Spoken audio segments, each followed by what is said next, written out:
इसलिए कभी ये भी मत सोचना कि जो हम चुपके से कर रहे हैं कोई नहीं जानता है तो हमको फल नहीं मिलेगा। किसी को जानने की ज़रूरत भी नहीं है, तुम्हारा कर्म ही तुमको फल दे देगा। जैसा कर्म करेगा वैसा फल देगा भगवान। ये है गीता का ज्ञान। अब बड़ी मज़े की बात है, कर्म तुम करो फल भगवान दे। भगवान कोई तुम्हारा मजदूर है जो फल देने के लिए मेहनत करता रहे? ये तो कविता बनाने वालों ने कविता बना दिया है, लेकिन ये कविता उतनी ठीक नहीं है कि फल देगा भगवान। भगवान किसी को फल वल देता नहीं, क्योंकि तुम कितने कर्म कर डालते हो। करोड़ों लोग हो, अरबों लोग हो, पूरी दुनिया में अरबों खरबों लोग हैं। सबके कर्म का हिसाब किताब भगवान रखेगा तो भगवान को कितना डिस्टर्ब होगा, कितना बड़ा कार्यालय खोलना पड़ेगा, कितने क्लर्क अकाउंटेंट लगाना पड़ेगा, कितने कंप्यूटर सब सेटिंग रखना पड़ेगा। ये झंझट में भगवान पड़ता नहीं। ये झंझट में तुम ही पढ़ सकते हो, भगवान नहीं पड़ेगा।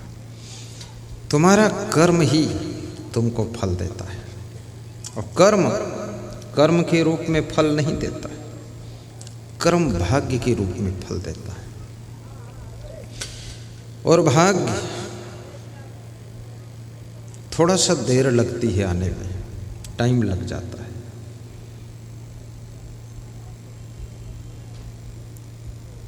कभी कभी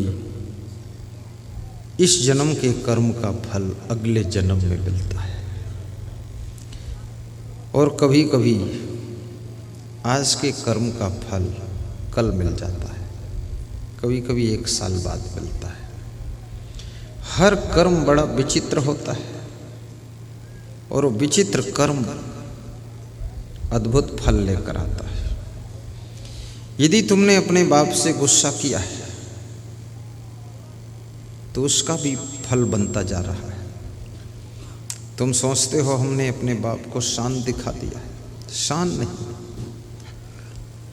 तुमने अपने भाग्य को बिगाड़ दिया है।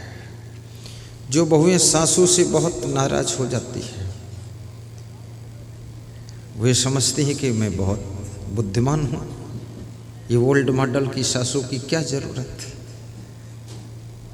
लेकिन नहीं, ओल्ड मॉडल की सासू ही तुम्हारे भाग्य को गोल्ड मॉडल बना देगी।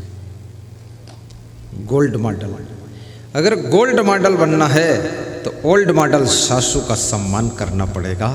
जो ओल्ड का सम्मान करता है वो गोल्ड जैसा चमक जाता है।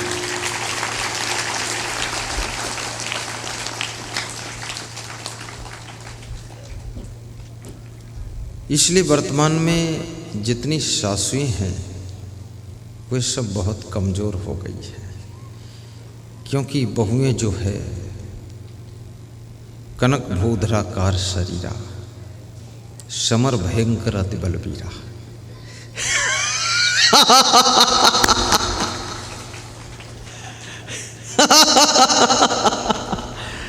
लेटेस्ट मॉडल की बहू आ रही है। सासू जब अपनी बहू के बाल देखती है बेहोश हो जाती है कि ये डाइन है कि बहू है, कुहू कुहू है। और जब उसके कपड़े पहनने का ढंग देखती है कि उसकी साड़ी सब फर्श पर लपेटती हुई चलती है, साड़ी की एक पूंछ पीछे लटक रही है, बाल ऐसे हैं जैसे टोनही औरत जा रही है। टोनही औरत जैसे बाल, उसको कहते हैं आजकल का लेटेस्ट फैशन है। अरे लेटेस्ट फैशन है पर ओल्ड ढंग की तो टोनही है।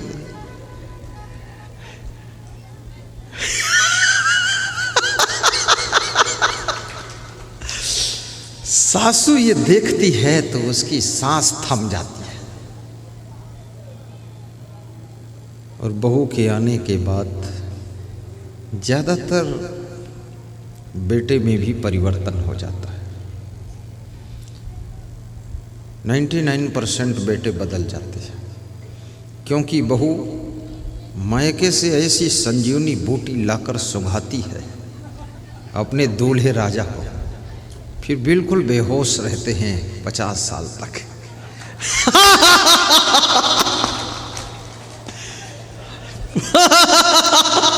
महिलाएं बहुत हंस रही क्योंकि ये सूंघा चुकी, और जो सूंघ चुके हैं बूटी वो तो बेहोश ही।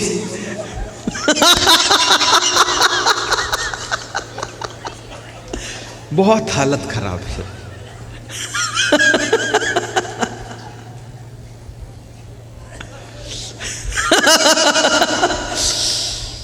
और यदि मायके से बहू का कनेक्शन कम हो जाए, मायके की तरफ अगर वो बहू कम ध्यान दे, अपनी माँ से बात ना करे, बाप से बात ना करे महीना महीना भर, तो संजीवनी का असर भी कम हो जाता है। क्योंकि उस संजीवनी में जान डालने वाली तुम्हारी बहू की जो माँ है, वो संजीवनी में जान डालती रहती है। ऐसा पंप मारती है, मायके से पंप मारती है और ससुराल में उथल पुथल होने लग जाता है।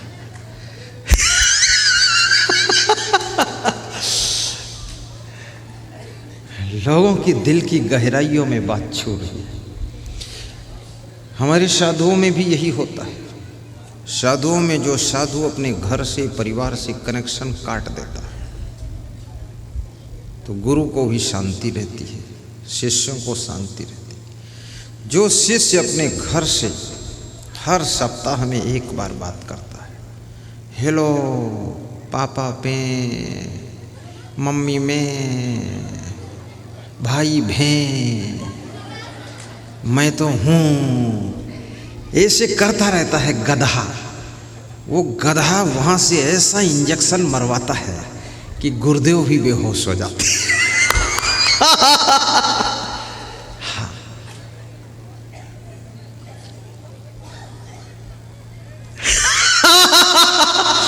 इसलिए साधु को अपने घर से कनेक्शन नहीं रखना चाहिए। वहाँ से रिएक्शन होता है, इन्फेक्शन होता है। और बहुओं को अपने मायके से ज़्यादा कनेक्शन नहीं रखना चाहिए। बस केवल राम राम, फिर करो अपना काम। और मायके से किसी बहू का काम आज तक चला नहीं है। जब काम चलेगा तो ससुराल ही चलेगा। ससुराल कहने को ससुराल है, ससुराल तो तुम्हारा असली घर है, और उसी में एक दिन तुम्हारा कब्जा होगा और वहाँ की तुम मालकिन बनो।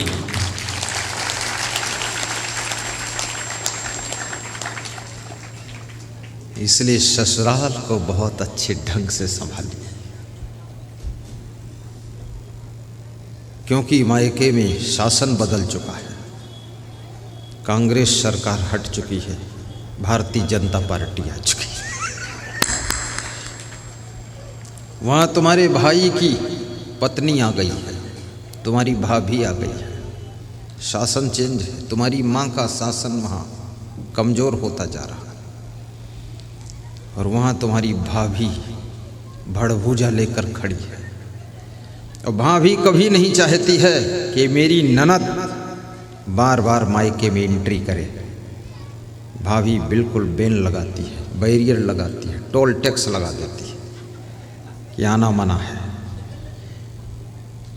क्योंकि ननद भी उसका नाम है। जिसके साथ से कोई नहीं आनंद है वही न नद है, नहीं आनंद है। इसलिए ससुराल से बहुत प्रेम रखना चाहिए।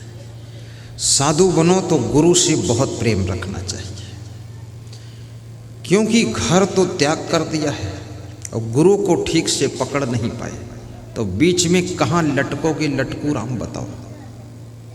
त्रिशंकु की तरह कहाँ लटकोगे।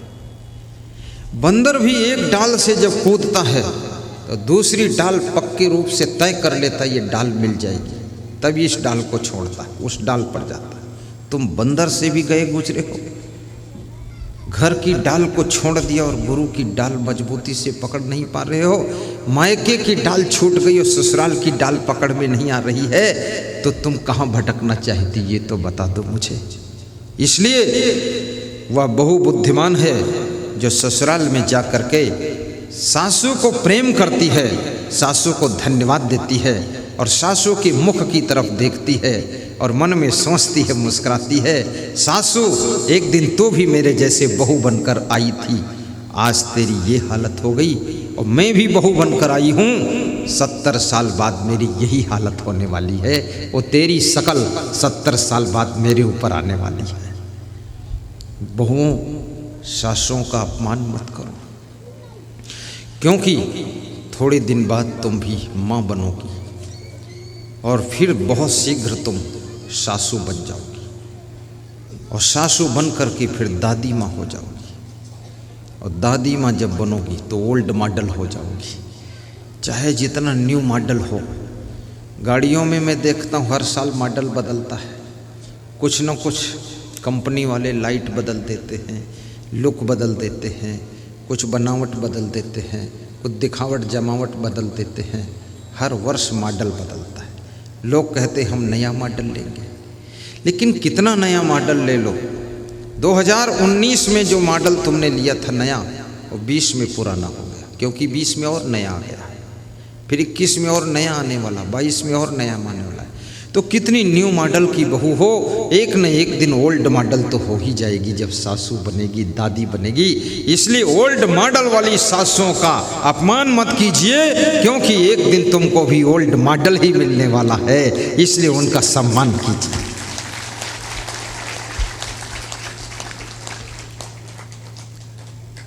अपने बूढ़े माँ बाप का भी सम्मान रखो और माँ बाप को भी बहुत विवेक करना चाहिए।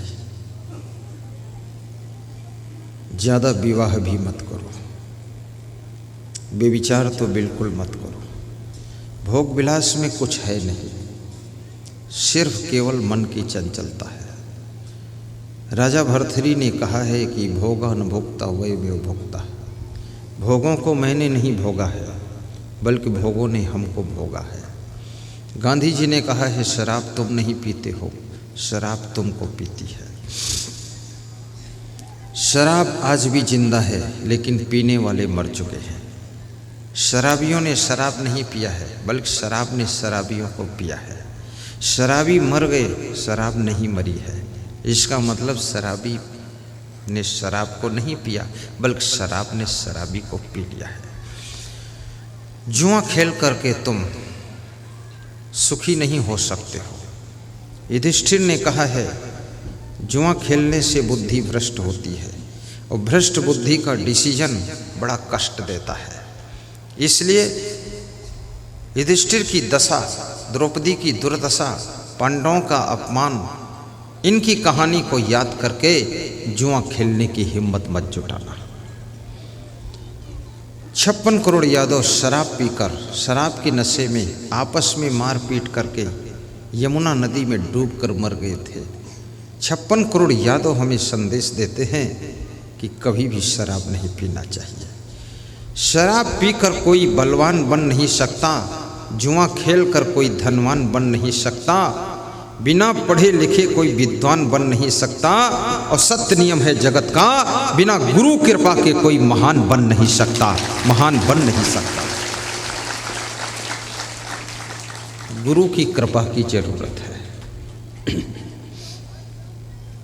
समय को भी बर्बाद मत कीजिए, सत्संग ध्यान लगा कर सुनिए, एक एक शब्द इसका याद भी कीजिए। थोड़ा जिंदगी को हंसती हुई जिंदगी, खिलखिलाती हुई जिंदगी, मुस्कराती हुई जिंदगी बनाने का प्रयास कीजिए। इस दुनिया में ज़्यादा दुखी मत होइए, क्योंकि दुखी होने का कोई उपाय नहीं है। उठा लो बच्चा गिर गया, देखो कोई बात नहीं बेटा, चोट तो नहीं लगी, बैठो थोड़ा रेस्ट कर लो कुर्सी पर बैठ के। देखो ध्यान रखना है, ये प्लास्टिक कुर्सियाँ ये बहुत खतरनाक होती है। चलो छोड़ो झंझट कुर्सियों का, लुढ़क जाती है। प्लास्टिक कुर्सी पर तुम आराम से निश्चिंत कभी नहीं बैठ सकते, क्योंकि प्लास्टिक कुर्सी तुमको नहीं संभालती, बल्कि तुम कुर्सी को संभाले रहते हो। और जिस समय तुम निश्चिंत हो जाओगे, कुर्सी सहित तुम गिर जाओगे और ऐसा फंसोगे, टांगम टांग फंसेगी, दूसरे निकालेगा तभी निकल पाएगी। मैंने कई लोगों को देखा गिरी हुई। ये जो नीचे बैठे हैं, अब गिरने की कोई उम्मीद नहीं, ये बिल्कुल निश्चिंत है, फ्री है। ये गिर कर कुछ होने वाला नहीं, क्योंकि पहले से ही गिर चुके हैं ज़मीन में, और ज़मीन से नीचे गिर के कहाँ जाएंगे। पर ये जो कुर्सी पर बैठे हैं, ऐसा लगता है ये सुखी हैं, सुखी नहीं, ये बहुत दुखी है, क्योंकि ये हर समय टेंशन में है कुर्सी लुढ़क न जाए। इसलिए एक दूसरे के पड़ोस में डाल कर बैठे हैं कि अगर लुढ़के भी तो तू संभाल। तो पड़ोसी बोलता है मेरे साइड में तो कोई नहीं, कौन संभालेगा? बोले तू पहले गिर, फिर मैं तेरे ऊपर गिरूं।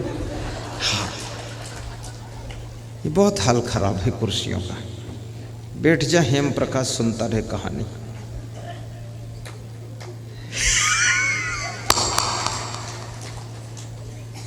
मेरी जो व्यास गादी है ये भयंकर व्यास गादी है। ये व्यास गादी थोड़े है, ये तो हाथी गादी है। इस तरह गादी तुमने देखा ही नहीं होगा। 6 फीट चौड़ी और 6 फीट लंबी, पूरा डबल बेड लगा दिया हमने। अगर लुढ़क भी जाऊं तो इसी पर रहूँगा, पर मेरे लुढ़कने का चांस नहीं है, क्योंकि सब तरफ व्यवस्थित काम किया गया। होश में रहोगे तो लुढ़कोगे भी नहीं। और याद रखना, जो खुद को संभाल सकता है वो किसी भी कुर्सी को संभाल सकता, किसी पद को संभाल सकता, किसी अधिकार को संभाल सकता है, और किसी ताज को संभाल सकता, किसी राज को संभाल सकता, किसी भी कामकाज को संभाल सकता है। और जो खुद को नहीं संभाल सकता है वो इस दुनिया के अंदर कुछ भी नहीं संभाल सकता है। इसलिए पहले अपने आप को संभाल लो, फिर तुम्हारे अंदर सबको संभालने की शक्ति पैदा हो जाएगी।